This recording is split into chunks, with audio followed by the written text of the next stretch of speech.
as the country has shifted and as the demographics of the country has shifted, and as Rodney was pointing to, the majority of the country starts to look different, what has accompanied that transition and that awareness building around it is a shift to the right among the entire population of people that see themselves no longer being in the majority.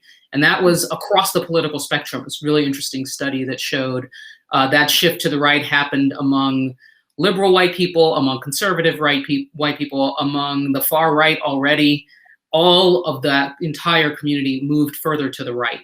So that tendency toward conservatism, that tendency toward protecting the status quo, that infected and became a dominant trend over the last probably 15 to 20 years as this awareness and the demonstration of this change has really started to come to the fore. What I think I've seen in the corporate space is a recognition of the fact that this is also an opportunity for building a better fabric of the society, and that the fabric of the society is fraying, and it cannot be a successful company in a failed society, right? And that if we are going to avoid more of the kind of storming of the Capitol and more of people taking to the streets and fighting and making sure that voices are heard, there is going to need to be leadership. And where there are leadership vacuums, corporate sectors realized we have to step in, right? We cannot afford to allow